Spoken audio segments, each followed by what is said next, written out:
नमस्कार, मैं अजय कुमार। आप देख रहे हैं बोल हिंदुस्तान। हम लगातार इस किसान आंदोलन की हर वो तस्वीर आपको दिखाने की कोशिश कर रहे हैं। टिकरी बॉर्डर से दिखाने की कोशिश की है। आज हम शाहजहाँपुर बॉर्डर पे हैं। कुछ किसान नेता हमारे साथ मौजूद हैं। इनसे जानेंगे कि ऐसा क्या इनकी आन पड़ी मोदी सरकार को जो ये काले कानून लाने पड़े, और इनकी कौन सी ऐसी मांग है जो 30 दिन इनको यहाँ सड़क पर बैठे हुए हो गई हैं, आंदोलन करते हुए हो गई हैं, और ये मांग इनकी कोई मांग नहीं मानी जा रही है, समझौता नहीं हो रहा सरकार के बीच। ऐसी कौन सी मांग है? तो पंकज जी धनखड़ हमारे साथ हैं। सबसे पहले तो बोल हिंदुस्तान में आपका स्वागत है पंकज जी। बहुत बहुत धन्यवाद। जैसा कि आप देख रहे हैं 30 दिन से किसान सड़कों पे हैं। 2 महीने से किसान पंजाब और हरियाणा में प्रोटेस्ट कर रहे थे। ऐसी कौन सी मांग पे अड़े हुए हैं ये कि समझौता नहीं हो पा रहा है सरकार, सामंजस्य कैसे नहीं बन पा रहा है सरकार और में? देखिए, आज किसान आंदोलन को 32वां दिन है जी। किसानों की 3 मांगे थी कि 3 जो काले कानून हैं वो वापस लिए जाएं। जी। एक मांग उसमें अभी किसानों ने उसमें ऐड की है कि किसानों को एमएसपी की गारंटी दी जाए। जी। सीधी सी 3 मांग थी, सरकार मान नहीं रही थी। किसान उस बात पे सरकार अभी हाल ही में प्रधानमंत्री जी की जो मन की बात हुई है उसमें उन्होंने कहा कि हमने तो हमारी सरकार आने के बाद में तो हमने एमएसपी पर रिकॉर्ड तोड़ खरीद की है, एमएसपी बढ़ाई है हमारी सरकार ने। स्वामीनाथन रिपोर्ट का जो बार बार किसान कह रहे थे लागू करो, हमने उस पर विचार किया। तो जो बिल है ओपन मार्केट दिया है, 1 नेशन 1 मार्केट की हम थ्योरी लेके आए हैं। कॉन्ट्रैक्ट फार्मिंग होगी जिससे किसानों को फ़ायदा है। तो नुकसान कहाँ है इसमें? देखो, प्रधानमंत्री की जो मन की बात है वो प्रधानमंत्री का मन किसानों के साथ नहीं है, अडानी अंबानी के साथ है। जी। जहाँ तक एमएसपी की बात है, लागत का 1.5 गुना देने की बात, तो 1.5 गुना पहले से गेहूँ 1700 रुपये कुंटल बिक रही थी। जी। तो 1700 को 1.5 गुना कितना होता है बताइए? जी। तो उस भाव में गेहूँ बिक रही है क्या आज? नहीं। स्वामीनाथन कहाँ लागू हो गया?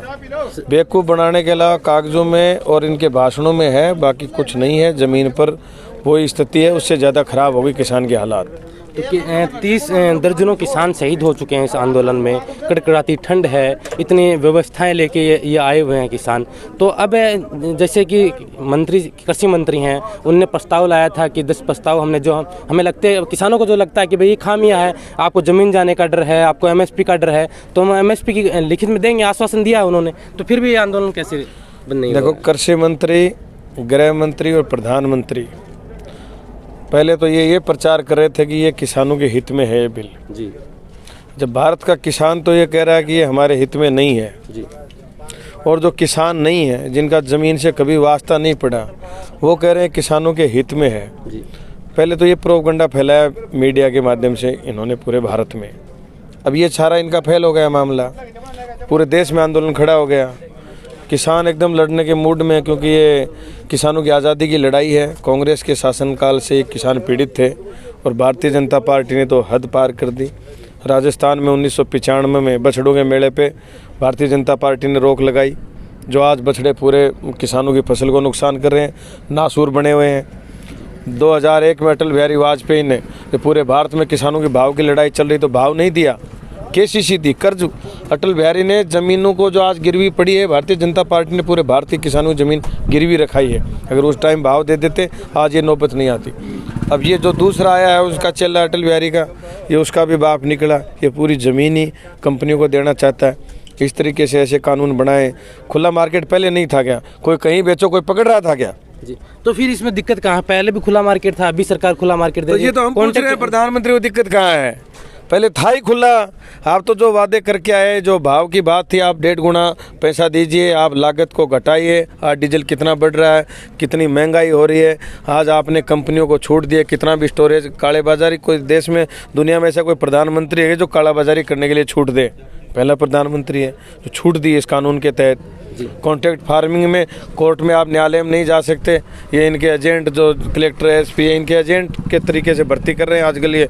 तो उनके पास आप जाओगे तो वहाँ न्याय मिलने वाली है क्या? किसान को मारने का बहुत बड़ा षड्यंत्र है। ये आज़ादी की लड़ाई है। अभी मोदी ने कभी सपने में भी नहीं सोचा होगा कि इतना बड़ा ये मोमेंट होने वाला है। और जिस तरीके से दुनिया के जितने बड़े तानाशाह जनता ने घेर के मारे हैं, उसी तरीके से इसकी घेराबंदी हो रही है। भारत के किसान इसको छोड़ेंगे नहीं।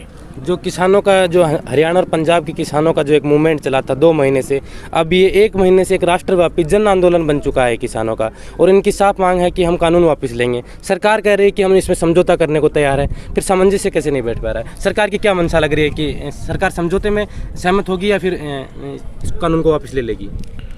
देखिए, ये पंजाब हरियाणा का आंदोलन नहीं था जी ये पहले भी पूरे भारत का आंदोलन था। जी मीडिया के माध्यम से पहले इसको पंजाब का आंदोलन बनाया गया, फिर हरियाणा और पंजाब में बिखराव पैदा करने के लिए इन्होंने इस तरीके के पैंतरे डाले गए। SYL पानी का मुद्दा जो लाया, पानी के मुद्दे को लेके फिर वो इनकी भी नहीं चली। ये मुद्दा पूरे भारत का था। अगुवाई इसमें पंजाब ने करी है, क्योंकि पंजाब दिल्ली के नज़दीक पड़ता है। भारत के किसान बहुत दूरी तक हैं, केरला, तमिलनाडु, वो भी आ रहे हैं सारे के सारे। तो अगुवाई करने वाला बड़ा भाई होता है हमेशा। आज पंजाब हमारा बड़े भाई के रूप में इस आंदोलन की अगुवाई कर रहा है। हर बार किसी न किसी ने अगुवाई करी है। कभी चौधरी चरण सिंह जी करते थे, कभी महेंद्र सिंह जी टिकैत करते थे, कभी देवीलाल जी करते थे, कभी देवगौड़ा ने की है। तो ये नहीं है कि देवगौड़ा ने की तो कर्नाटक से क्यों हुआ ये आंदोलन। तो ये तो एक बदनाम करने के लिए इन लोगों का षड्यंत्र था। अब आप ये पूछ रहे हो कि इसमें क्या समझौता होगा? अरे नाक रगड़ के मानना पड़ेगा देश के प्रधानमंत्री को। अभी गुरुद्वारे में माथा टेका ने, एक एक किसानों के चरणों में माथा टेकना पड़ेगा, झुकना पड़ेगा, मानना पड़ेगा, वरना देश छोड़ के भागना पड़ेगा। कौन सा डर लग रहा है कि प्रधानमंत्री बिना बताए गुरुद्वारे में चले जाते हैं, कच्छ के किसानों से बातचीत करते हैं? अभी हाल ही में 7 राज्यों के किसानों से उन्होंने बात की है। वो कह रहे हैं कि काफ़ी किसान संगठन हमारे इस बिल के समर्थन में है। तो इन किसानों से क्यों नहीं मिल रहे हैं, जो लाखों की तादाद में किसान दिल्ली के बॉर्डर पे बैठे हुए हैं, टिकरी बॉर्डर पे हैं, सिंघू बॉर्डर पे हैं, शाहजहाँपुर बॉर्डर पे हज़ारों की तादाद में किसान हैं, राजस्थान से काफ़ी लोग यहाँ आ रहे हैं। तो क्या डर लग रहा है? सरकार में भय कौन सा है फिर? देखिए, ये प्रधानमंत्री RSS के द्वारा रखा गया प्रधानमंत्री है जी। ये भारत के दिल से जुड़ा हुआ प्रधानमंत्री नहीं है। एज ए RSS का एक किराए का आदमी है। जितने दिन RSS चाहेगी इसको यूज ले रही है। जिस दिन RSS के दिमाग में बैठ गया अपना काम हो गया, उस दिन इसको फेंक देंगे। इसका इतना ही काम है, इसके अलावा इसका कोई काम नहीं है। इसलिए डर इस बात का कि एक आदमी झूठ बोले, जैसे मैं झूठ बोलता हूँ, देश के लिए बोलता जाऊँ, आखिर में मेरे भी कभी न कभी डर होता है कि यार इतना भी मत कर इस देश के साथ। तो इसके डर पैदा हो गया कि ये आखिरी झूठ अब ये चलेगी नहीं। इस झूठ में सारा भंडा इसका फूट जाएगा, किसानों के साथ न्याय होगा, भारत में इनका सुपड़ा साफ हो जाएगा। इनका चरित्र पूरे देश के सामने आ गया है। ये आज़ादी से पहले अंग्रेज़ों के साथ थे, सारे लोग कंपनियों के एजेंट थे। आज भी उन्हीं कंपनियों को भारत में स्थापित करना चाहते हैं। भारत में अब ये होने नहीं दिया जाएगा। आज़ाद भारत का ये पहला इतना बड़ा आंदोलन है जिसमें पूरा भारत भागीदारी ले रहा है। पूरे भारत के किसानों के साथ साथ नौजवान, बच्चे, बुजुर्ग, महिलाएं, सारे लोग भागीदारी ले रहे हैं। अब किसान आर पार के मूड में है कि कानून जब तक वापस नहीं होंगे तब तक हम हिलने वाले नहीं हैं। सरकार समझौते पर अड़ी हुई है कि हम समझौता करने के लिए तैयार हैं। साथ ही जो सरकार के जो मंत्री हैं, मुख्यमंत्री हैं, वो बार बार कह रहे हैं, और मीडिया में एक प्रोपागेंडा चलाया जा रहा है कि इसमें इतनी जो व्यवस्थाएं, इन किसानों की व्यवस्थाएं देखकर कि ये महंगी गाड़ियों में कैसे आ रहे हैं, महंगे कपड़े कैसे पहन रहे हैं, इनके पास इतनी व्यवस्थाएं कहाँ से आ रही हैं, इनको फंड कौन कर रहा है? कहीं इंग्लैंड से फंड आ रहा है, कहीं पाकिस्तान का नाम आ रहा है, चीन का नाम आ रहा है, खालिस्तान से इसको जोड़ा जा रहा है, माओवाद से इसको जोड़ा जा रहा है, नक्सली से इसको जोड़ा जा रहा है। और बार बार कह रहे हैं कि ये जो लोग हैं चंद मुट्ठी भर, ये गुंडे हैं, मवाली हैं। तो इनके ऊपर आप क्या कहना चाहेंगे? देखिए, ये बात इनके अखर रही है जी।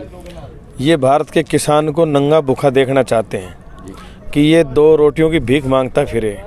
अब किसान का बेटा आज पढ़ रहा है, इंजीनियर बन रहा है, डॉक्टर बन रहा है, विदेशों में जा रहा है, कोई कनाडा, अमेरिका, इंग्लैंड जा रहे हैं अपने मेहनत के बलबूते पर। जो ये अच्छे कपड़े पहनने इन्होंने सीखे हैं, गाड़ियाँ लेके आए हैं, अच्छे मकानों में रह रहे हैं। तो ये बात ये पचा नहीं पा रहे। फंडिंग कौन कर रहा है? फंडिंग जहाँ ये डेरा डला हुआ है, इसके आसपास के 100 गांव हैं, सब गाँव से दूध आ रहा है, सब गाँव से छाछ आ रही है, आटा आ रहा है, सब गाँव से सब्जियाँ आ रही हैं। क्या कमी है? जितने भी किसान आए, हम आए झुंझुनों से, तो सारा सामान लेके आए ना हमारा। कौन दे रहा है? कितने दिन की तैयारी करके आए? घर पे क्या बोल के आए कि झुंझुनू, जैसे कि आप झुंझुनू में जिला परिषद सदस्य का भी अभी हाल ही में चुनाव लड़ा है, आपके क्षेत्र में, वार्ड में लोगों से क्या कह के आए? कितने लोग आप यहाँ आए हैं? कितने दिनों की व्यवस्था? हम बड़ी संख्या में झुंझुनू से लोग आए हैं। वैसे राजस्थान से भी आए। मैं राष्ट्रीय किसान मोर्चा में काम करता हूँ और किसान मोर्चा के पूरे राजस्थान के कार्यकर्ता इस आंदोलन में हिस्सा ले रहे हैं जी। हम घर पे कह के आए, लड़ाई जीत के आए, चाहे 1 साल लगे। और रोटी कोई आज यहाँ नहीं मिल रही। हम लोगों को रोटी घर पे नहीं खाते हैं क्या जी? किसान अनाज पैदा करने वाले से आप ये पूछ रहे हो आपके पास सामग्री कहाँ से आ रही है? अभी सरकार- अफसोस की बात नहीं है क्या? हम ही पैदा पूरे देश को हम खिला रहे हैं, और आज हम खा रहे हैं तो आप ये पूछ रहे हो कहाँ से? यार पूरे देश को खिलाने वाला अंदाता बैठा है यहाँ। सरकार के मंत्री तो ये कह रहे हैं, सरकार के सांसद जो हाल ही में एक बयान आया था कि जो चंद लोग हैं वो यहाँ पे जो लंगर की सेवा चल रही है, जो ड्राई फ्रूट वगैरह बांटा जा रहा है, वो मुफ्त की रोटियां खाने के लिए हैं सरकार इस आंदोलन में। देखिए, ये जो आप जिनको सांसद बता रहे हो, मैं उनको सांसद नहीं बोलता, ऐसे लोगों को मैं बढ़वा बोलता हूँ। और बढ़वा क्या होता है? समाज में जिसको दलाली जो करता है, समाज की, अपने समाज को बेचता है, दलाली करता है, उसको हम बढ़वा कहते हैं। और बढ़वों का सदा से ये काम रहा है। हर समाज में आजकल बढ़वों की संख्या बढ़ रही है, तो ये बढ़वों के जो बयान है इस पर हमारा कुछ नहीं करना। बढ़वे ऐसे करते रहेंगे। ये किसानों की आज़ादी की लड़ाई है और हम जी जान से लड़ाई लड़ेंगे।